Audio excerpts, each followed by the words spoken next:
The Hound of the Baskervilles, Chapter 10. Extract from the Diary of Dr. Watson.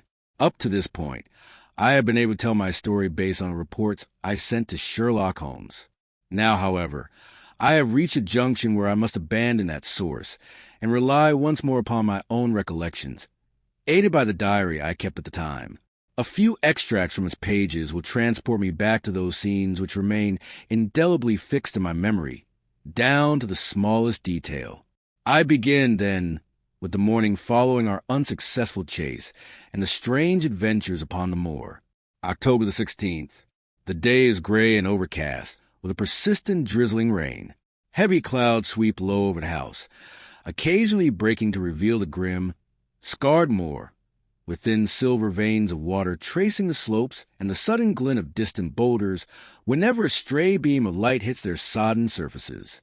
It is melancholy outside, and no less so within. A dark reaction has seized the baronet following the excitement of last night. I myself feel a weight upon my heart, and a sense of impending danger, a danger all the more terrifying because I cannot define it, preys upon my soul. And yet, have I not reason for such fears? One must consider the long chain of incidents, all pointing to some sinister force actively at work around us. First, there was the death of the late master of the hall, occurring under circumstances that matched the family legend with remarkable precision. Then, the many accounts from the peasantry regarding a strange creature seen upon the wastes.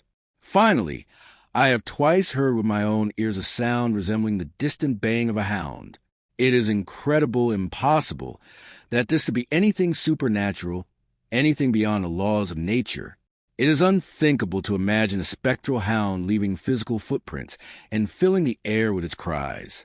Stapleton may yield to such superstition, and Mortimer as well. But if I possess any quality at all, it is that of common sense, and nothing shall drive me to believe such an absurdity. To believe it would be to sink to the level of these poor rustics, who not only accept the existence of a hellhound, but describe it as a monster with fire flaming from its eyes and jaws. Holmes would not even listen to such fancies, and I am his agent. But facts cannot be denied, and the fact remains that I have twice heard that baying upon the moor. If we were to suppose that some massive hound is indeed roaming the wastes, it would explain much. But where could such a dog hide? Where does it find food? Where did it come from? And why is it never seen by day? One must admit that a natural explanation is as difficult to find as a supernatural one. And then, beyond the hound, there is the matter of human intervention in London. The man in the cab and the letter warning Sir Henry against the moor. That, at least, was real, but it could have been the work of either a friend or a foe. Where is that person now? Did they remain in London, or have they followed us here? Was it he whom I saw upon the tour? True, I had only a moment to glimpse him, but there are certain facts for which I would stake my life. First, it was no one I have met here, and I have now seen all the neighbors. He is taller than Stapleton and far thinner than Frankland. In build, it might have been Barrymore, but we left him at the house, and I am certain he could not have followed us. Therefore, some stranger continues to watch us even here. If I could only lay my hands upon that man, we might finally make an end to all our difficulties. To this goal, I must now direct all my energy. My first impulse was to share all my plans with Sir Henry, but my second and more prudent thought was to keep him out of my game and speak as little as possible to anyone. He is silent and distracted. His nerves have been strangely shaken by that sound on the moor. I shall say nothing to increase his fears, and I will take my own measures to achieve my end. This morning, after breakfast, a small incident occurred. Barrymore asked Sir Henry for permission to speak with him, and the two were closeted in the study for some time. Sitting in the billiard room, I heard their voices raised several times, and could well imagine the subject of their talk. Presently, the baronet opened the door and called me in. "Barrymore feels he has a grievance," Sir Henry said. "He thinks it was unfair of us to hunt down his brother-in-law after he had, of his own free will, told us the secret." The butler stood before us, pale but composed. "I may have spoken too warmly, sir," he said, "and if so, I ask your pardon. But I was very much surprised when I heard you both returning this morning, and learned that you had been hunting Selden. The poor lad has enough to contend with, without me setting enemies on his trail. If you had told us of your own free will, that would be another matter, said the baronet. But you, or rather your wife, only spoke when you were forced to, and could do no other. I did not think, Sir Henry, that you would take advantage of it. Truly I did not. The man is a public danger, said the baronet. There are lonely dwellings scattered about the moor, and he is a fellow who would stick at nothing. You only have to look at his face to see that. Take Mr. Stapleton's house, for instance, with no one but himself to defend it. No one is safe until that man is under lock and key. No, sir, he will break into no house. I give you my word of honor on that. He will never trouble anyone in this country again. I assure you, Sir Henry, that in a few days the arrangements will be complete for him to leave for South America. For God's sake, sir, I beg of you not to tell the police that he is still on the moor. They have given up the chase there, and he can lie quiet until the ship is ready. You cannot give him up without bringing bitter grief upon my wife and me. I implore you, sir, say nothing to police. What do you say, Watson? I shrugged my shoulders. If he were safely out of the country, it would relieve the taxpayer of a burden. But what if he should happen to knock someone on the head before he goes? No, sir, he would not do anything so mad, Barrymore pleaded. We have provided him with everything he could need. To commit a crime would be to show where he is hiding. That is true, said Sir Henry. Very well, Barrymore. God bless you, sir. I thank you from my heart. It would have killed my poor wife had he been taken again. I suppose, Watson, we are aiding and abetting a felony, said the baronet. But after what we have heard, I feel that I cannot give the man up, and so there is an end of it. All right, Barrymore, you may go. With a few broken words of gratitude, the butler turned to leave, but he hesitated, paused, and then came back. You have been so kind to us, sir, that I should like to do the best I can for you in return. I know something, Sir Henry, which perhaps I should have said before, but I only found out long after the inquest. I have never breathed a word of it to a soul. It is about the death of poor Sir Charles. The baronet and I both sprang to our feet. Do you know how he died? No, sir, I don't know that. What then? I know why he was at the gate at that hour. It was to meet a woman. To meet a woman? He? Yes, sir. And the woman's name? I cannot give you the name, sir, but I can give you her initials. They were L.L. How do you know this, Barrymore? Your uncle, Sir Henry, had a letter that morning. He usually had a great many, for he was a public man and well known for his kind heart, so that everyone in trouble turned to him. But that morning, as it chanced, there was only this one letter, and so I took particular notice of it. It was from Coombe Tracy, and the address was in a woman's hand. Well, I thought no more of it, and I should never have remembered it if it had not been for my wife. A few weeks ago she was cleaning out Sir Charles's study. It had never been touched since his death, and she found the charred remains of a letter in the back of the grate. Most of it was burned to ashes, but one little slip, the end of a page, hung together, and the writing could still be read, though it was gray on a black ground. It seemed to us to be a postscript to the end of the letter, and it said, "Please, please, as you area gentlemen, burn this letter, and be at the gate by 10 o'clock. Beneath it were signed initials L.L. Did you keep the fragment? No, sir. It crumbled to pieces when we touched it. Had Sir Charles received other letters written in that same hand before? Well, sir, I seldom took much notice of his letters. I should not have noticed this one, had it not come alone. And you have no idea who L. might be? No, sir. But I think if we could lay our hands on that lady, we should know more about how Sir Charles came by his end. I cannot understand, Barrymore, how you could conceal so important a fact. Well, sir, it was immediately after our own great grief. And then we both loved Sir Charles, and we were grateful for all he had done for us. Digging into all this could not bring our poor master back to life, and one must be careful when a lady is involved. Even the best of us. You thought it might damage his reputation? Well, sir, I thought no good could come of it. Now you have been kind to us, and I feel it would be wrong not to tell you all I know of the matter. Very well, Barrymore, you may go. When the butler had left, Sir Henry turned to me quickly. Well, Watson, what do you make of this new light? It seems to me to leave the darkness even deeper than before. So it strikes me, too. But if we could only trace L, the whole mystery might be cleared. We are at least that much to the good.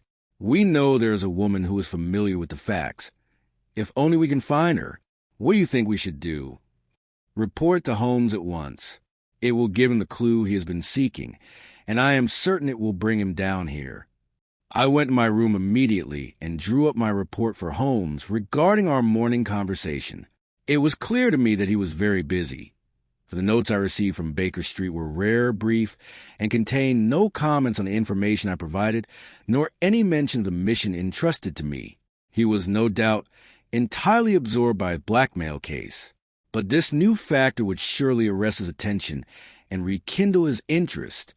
I wished more than ever that he were here. October the 17th. Rain has poured down all day, drumming against the ivy and dripping from the eaves. I thought of the convict out on the grim, cold, desolate moor. Poor wretch! Whatever his crimes, he has suffered enough to atone for them. I thought, too, of that other, of the face I saw in the cab, and the figure I saw upon the tour in the moonlight. Is he out there, too, in this deluge, the unseen watcher, the man of darkness? In the evening, I put on my waterproof and walked far out onto the sodden moor, my mind full of the dark pictures my imagination painted, while the rain lashed my face and the wind whistled in my ears. God help any who wander now upon the great mire, for even the firm ground is turning to a morass. I reached the black summit, where I had seen the lonely man that night, and from there I gazed out into the gloomy expanse below. Torrents of rain washed the brown hills, and heavy, leaden clouds hung low over the moor, trailing in gray wreaths along the slopes. Far to the left, between two hills and half hidden in mist, rose the two thin towers of Baskerville Hall. They were the only signs of human life visible to me, save for the prehistoric huts scattered thickly upon the hillsides. Of the man I had seen in that very spot 2 nights before, there was no sign. As I was returning, I was overtaken by Dr. Mortimer, driving his dog car along the rough moorland track that leads to the distant Fulmire farm. Dr. Mortimer has been most attentive to us, and not a day passes without him calling at the hall to see how we are faring. He insisted that I join him in his cart and drove me home. He was much distressed by the disappearance of his spaniel. The little dog had run onto the moor and had not returned.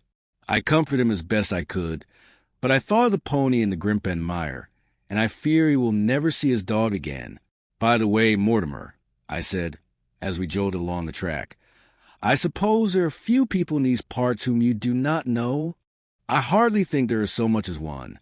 In that case, can you give me the name of any woman whose Christian name and surname begin with the letter L? He thought for a moment and then shook his head. No, there are a few gypsies and laborers whose names I could not tell you, but among the farmers or the educated classes, there is not one whose initials are L. Wait, though, he added after a pause, there is Laura Lyons, but she lives at Coombe Tracy. And who is she? I asked. She is Franklin's daughter. What? Old Franklin, the crank? The same. She married an artist named Lyons, who came to paint sketches upon the moor. He turned out to be a scoundrel and deserted her, though, mind you, they say there was blame on both sides.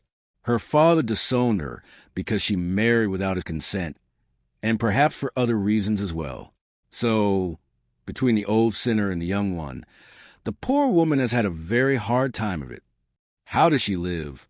I believe the old man allows her a pittance, but it can be little more, for his own affairs are in a very bad way. But, whatever her deserts, we could not see her come to a bad end for want of a little help. Her story became known, and several people took an interest in her, wishing to give her a chance to earn an honest living. Stapleton and Sir Charles were among them, and I myself contributed my mite to buy her a typewriting machine and set her up in business. Mortimer was curious as to the reason for my questions, but I managed to satisfy him without revealing too much. There is no need to involve others in our business more than necessary. Tomorrow morning I shall make my way to Coombe Tracey, and if I can see this Laura Lyons of doubtful reputation, I shall have made a major stride toward clearing up one incident in this chain of mysteries. I am certainly acquiring the wisdom of the serpent, for when Mortimer began to press me with questions, I asked him what type of skull Franklin possessed, and for the rest of the drive, I heard of nothing but craniology.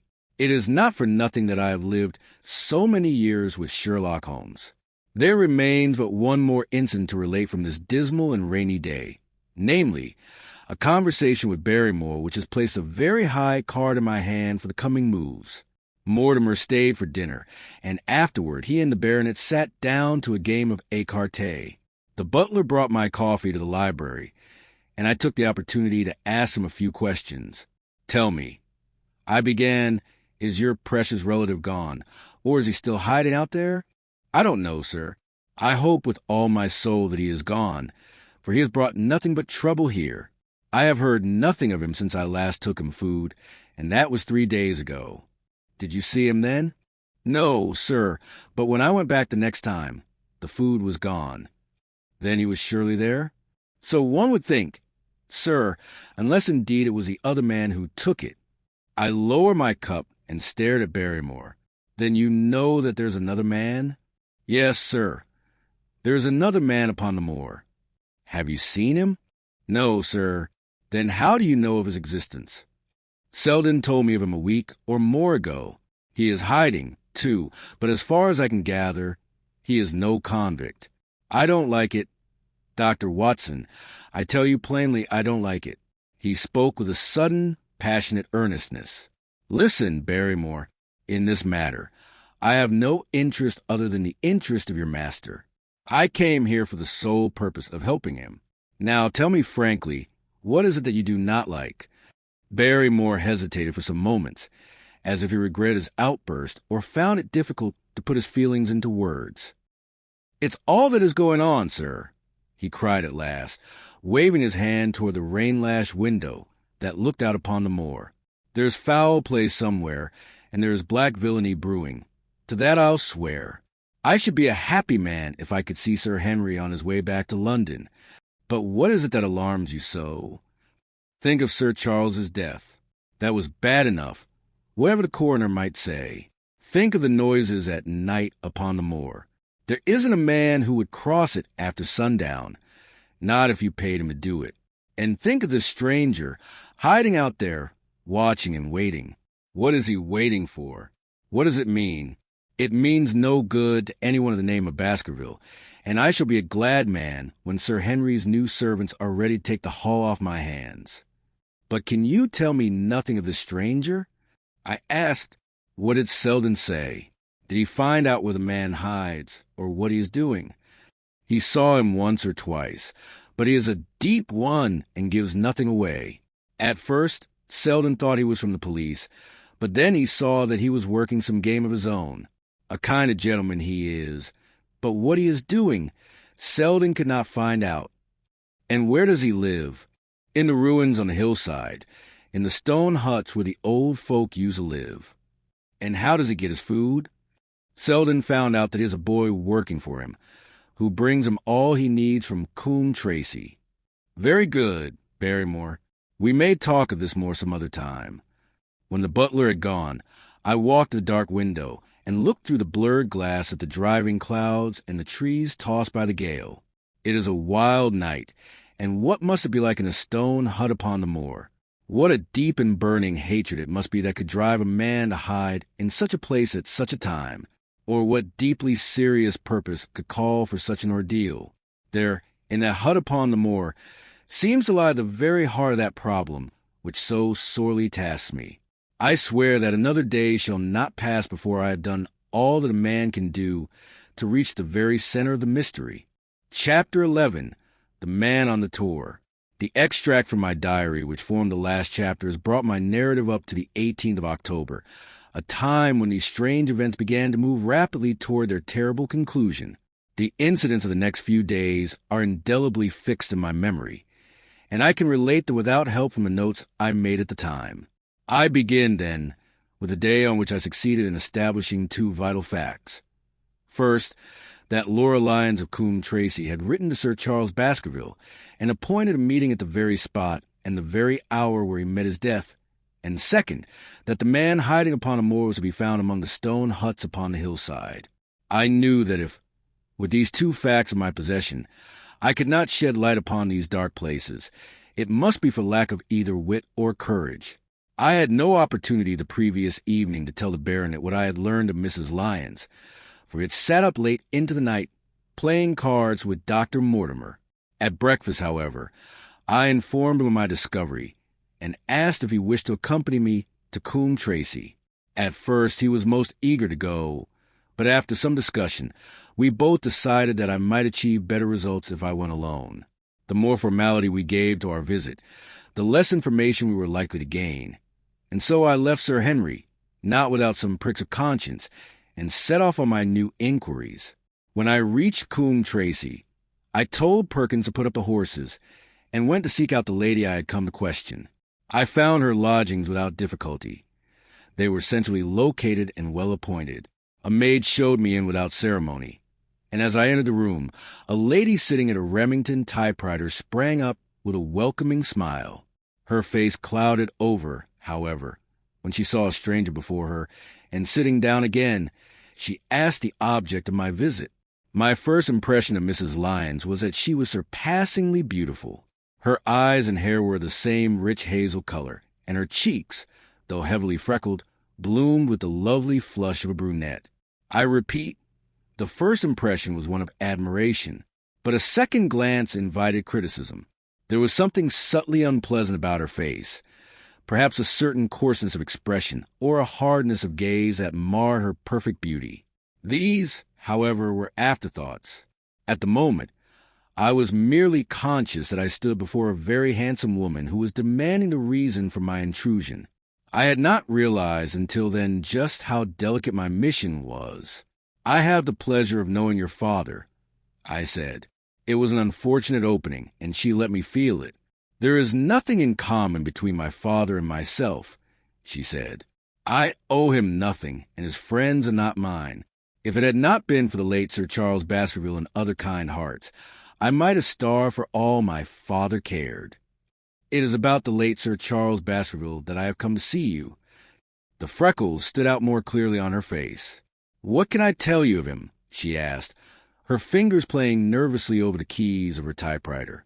"You were acquainted with him, were you not? I have already told you that I owe much to his kindness. If I am able to support myself, it is largely due to the interest he took in my unhappy situation. Were you in the habit of corresponding with him?" The woman shot a quick, angry glance upward. "What is the object of these questions?" she asked sharply. "The object is to avoid a public scandal. It is better that you should answer them here than let the matter come to a formal inquiry." She remained silent, turning deadly pale. At last, she raised her head and spoke with a bold, defiant air. "Very well, I will answer. What are your questions? Did you correspond with Sir Charles?" "I certainly wrote to him once or twice to acknowledge his delicacy and his generosity. Do you remember the dates of those letters?" "No. Have you ever met him?" "Once or twice. We came into Coombe Tracy. He was a very retiring man, and he preferred to do good by stealth. But if you saw him so seldom and wrote to him so seldom, how could he be sufficiently informed of your affairs to come to your assistance, as you say he did?" She answered readily enough. "Several people knew my sad history and united to help me. One of them was Mr. Stapleton, a neighbor and friend of Sir Charles. He is exceedingly kind, and it was through him that Sir Charles learned of my affairs. I already knew that Sir Charles had, on several occasions, used Stapleton as his almoner, so the words of Laura Lyons had the ring of truth to them. Did you ever write to Sir Charles asking him for a meeting?" I continued. Mrs. Lyons flushed with anger. "Really, sir, That is a most extraordinary question. I am sorry, madam, but I must repeat it. Then I answer, certainly not. Not even on the very day of Sir Charles's death? The flush died away from her face, leaving it a ghastly white. Her dry lips could not frame the no which I saw rather than heard. Surely your memory deceives you, I said. I could even quote a passage from your letter. It ran, Please, please, as you are a gentleman, burn this letter and be at the gate by 10 o'clock. I thought she was about to faint, but she recovered herself with a supreme effort and whispered, Is there no such thing as a gentleman in the world? You do Sir Charles an injustice. He did burn the letter. But sometimes a letter may be legible even when it is burned. You acknowledge now that you wrote it? Yes, I did write it, she cried, pouring out her soul in a torrent of words. I did write it. Why should I deny it? I have no reason to be ashamed of it. I wished him to help me. I believed that if I could see him and speak to him, I should get help from him, and so I asked him to come. But why at such an hour? Because I had only just learned that he intended to leave for London the next day for several months. There were reasons why I could not go earlier. But why a rendezvous in the garden instead of visiting him at his house? Do you think a woman could go alone at that hour to a bachelor's house? And what happened when you went there? I did not go. Mrs. Lyons. No, I swear to you by all that I hold sacred that I never went. Something happened to prevent me from going. What was it? That is a private matter. I cannot tell it. You acknowledge, then, that you made an appointment with Sir Charles at the very hour and place at which he met his death, but you deny that you kept the appointment? That is the truth. I pelted her with questions again and again, but I could get no further than this. Mrs. Lyons, I said, rising at the end of this long and inconclusive interview, you are taking a very great responsibility and putting yourself in a very false position by not making a clean breast of all that you know. If I have to call on the aid of the police, you'll find how seriously you are compromised. If you are innocent, why did you at first deny that you had written Sir Charles on that day? Because I feared that some wrong conclusion might be drawn from it, and that I should find myself involved in a scandal. And why were you so insistent that Sir Charles should destroy your letter? If you have read the letter, you know why. I did not say that I had read the whole letter. You quoted a part of it. I quoted the postscript. The letter itself, as I told you, was burned and could not be read. I ask you again, why were you so insistent that Sir Charles should destroy this letter, received by him on the very day of his death? It is a very private matter. All the more reason to avoid a public disclosure. Well, then, I will tell you. If you have heard anything at all of my unhappy history, you know that I made a rash marriage and had reason to repent it. I have heard as much. My life has been one incessant persecution from a husband whom I detest. The law is on his side, and every day I am faced with the fear that he may force me to live with him. At the time I wrote to Sir Charles, I learned that there was a prospect of my regaining my freedom if certain expenses could be met. It meant everything to me. Peace of mind, happiness, self-respect, everything. I knew of Sir Charles's generosity, and I thought that if I could tell him my story in person, he would help me. Then why did you not keep the appointment? Because I suddenly received help from another source. And why did you not write to Sir Charles to explain this? I should have done so had I not read of his death in the papers the next morning. The story was a coherent one, and all my questions could not shake it. I could only verify it by finding out if she had indeed instituted divorce proceedings at the time of the tragedy. It was unlikely that she would dare to claim she had not been to Baskerville Hall if she really had, for she would have needed a carriage to get there, and she could not have returned to Coombe Tracey until the early hours of the morning. Such an expedition could not be kept secret. Therefore, the probability was that she spoke the truth, or at least a part of the truth. I left her feeling baffled and disconcerted. Once more, I had run my head against a wall, which seemed to rise across every path by which I tried to reach the goal of my mission. And yet, the more I thought of Laura Lyons' face and her manner, the more I felt that something was being hidden from me. Why had she turned so pale? Why had she denied her actions until a confession was wrung from her? Why had she remained silent at the time of the tragedy? Surely the explanation could not be as innocent as she wished me to believe. For the moment, I could do no more in that direction. I had to turn to the other clue, the one to be sought among the stone huts upon the moor. And that was a most vague direction. I realized this as I drove back and saw how many hills bore the traces of the ancient people. Barrymore's only hint was that the stranger lived in one of these abandoned huts, and such huts are scattered by the hundreds across the length and breadth of the moor. But I had my own evidence to guide me, for I had seen the man himself standing upon the summit of the Black Tor. That peak, therefore, would be the center of my search. From that point, I would explore every hut until I found one that was inhabited. If the man were inside, I should learn from his own lips, at the point of my revolver, if necessary, who he was and why he had dogged us for so long. He might have slipped away from us in the crowds of Regent Street, but on the lonely moor it would be a harder task. On the other hand, if I found the hut and the occupant was away, I must stay there, however long it might take, until he returned. Holmes had missed him in London. It would indeed be our luck and our inquiries had turned against us. But now at last it came to meet me in the person of Mr. Frankland. He was standing at his garden gate, which opened onto the high road along which I was driving. "Good day, Dr. Watson," he cried, with unaccustomed cheerfulness. "Really, you must give your horses a rest, and come in and have a glass of wine with me, and congratulate me." After all that I had heard of his treatment of his daughter, my feelings towards him were far from friendly. But an opportunity presented itself for me to send Perkins and the carriage home, which I was anxious to do. I got out, sent a message back by the coachman that I should be in time for dinner, and followed Frankland into his dining room. "It is a great day for me, sir, one of the happiest days of my life," he cried, with a burst of laughter. "I have won both my cases. I'll show them that the law is the law, and that there is one man here who is not afraid to invoke it. I have established a right-of-way across the very middle of Old Middleton's Park, within 100 yards of his own front door. What do you think of that?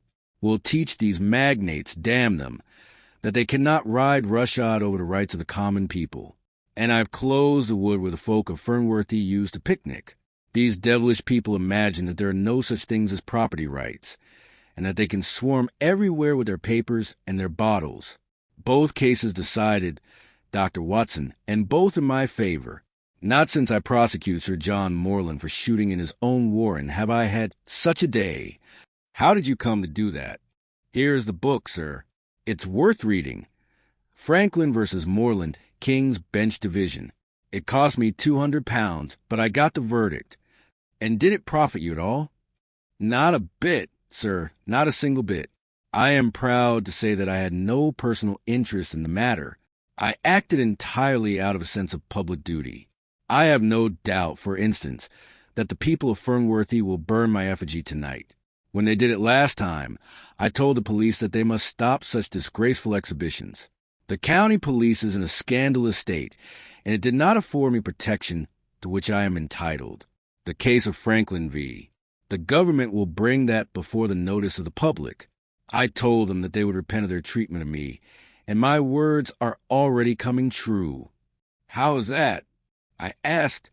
The old man's face assumed a very meaning expression, because I could tell them what they are dying to know, but nothing would induce me to help the rascals. I had been trying to invent an excuse to escape his chatter, but now I was anxious to hear more. I knew enough of the old sinner's contradictory nature to realize that any show of interest would only stop his revelations. "Some poaching case, I suppose?" said I, in an indifferent tone. "Ha, my young friend, something much more important than that. What if it concerns the escaped convict upon the moor?" I started. "Do you know where he is?" I asked. "I don't know exactly where he is, but I am sure I could help the police lay their hands on him. Has it never occurred to you that the best way to catch that man is to find out how he gets his food, and so track him?" He was coming unpleasantly near to the truth. "Indeed, no doubt," I said. "But how do you know the man is still on moor?" I know it because I have seen with my own eyes the person who takes him his food. My heart sank for Barrymore. It would be no joke to fall into the hands of this malicious old busybody. But his next words relieved me. You will be surprised to hear that it is a child who carries it. I see him every day through my telescope from the roof of my house. He goes along the same path at the same hour, and to whom could he be going but to the convict? Here, indeed, was good fortune, and yet I suppressed every show of interest. A child. Barrymore had mentioned that our stranger was served by a boy, so it was our stranger Franklin had been tracking and not the convict. If I could get from him what he knew, it would save me a long and weary hunt. But disbelief and indifference were my strongest cards. I should say it was much more likely that it is the son of some shepherd upon the moor carrying his father's dinner. The least contradiction always set the old churl in a blaze. He looked at me with a cunning smile, and his gray whiskers bristled like those of an angry cat. "Indeed, sir," he cried, pointing over the wide waste of the moor. "Do you see that black tor yonder? Do you see the low hill with the thorn bushes upon it? It is the stoniest part of the whole moor. Is that a place where a shepherd would choose to be? Your guesses, sir, are ridiculous." I answered meekly that I had spoken without knowing the facts. My submission pleased him and made him more communicative. "Depend upon it, sir, I have excellent reasons for my conclusions. I have seen the boy many times with his bundle. Every day, and sometimes twice a day, I have been able— But wait, Dr. Watson, do my eyes deceive me, or is something moving upon the hillside yonder?" It was several miles away, but I saw clearly a small black that against a monotonous gray background. "Come, come," Franklin cried, rushing upstairs. "You shall see for yourself and judge." The telescope, a powerful instrument upon a tripod, stood upon the flat roof. Franklin put his eye to it and uttered a cry of satisfaction.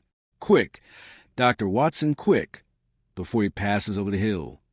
I saw him, sure enough, a small boy with a bundle upon his shoulder, slowly climbing the hill. When he reached the summit, I saw his ragged, uncouth figure outlined for a moment against the cold blue sky.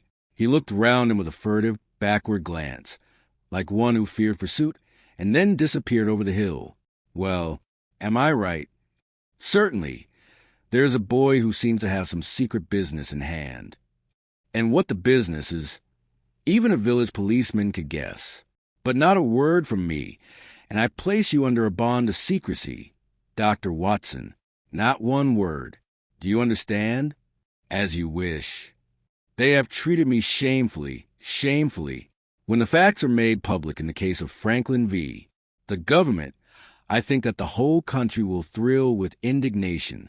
I will do nothing to help the police in anything. They would have liked to have these rascals burn me itself instead of my effigy. Are you going, then? Do help me to empty this decanter in honor of the great event.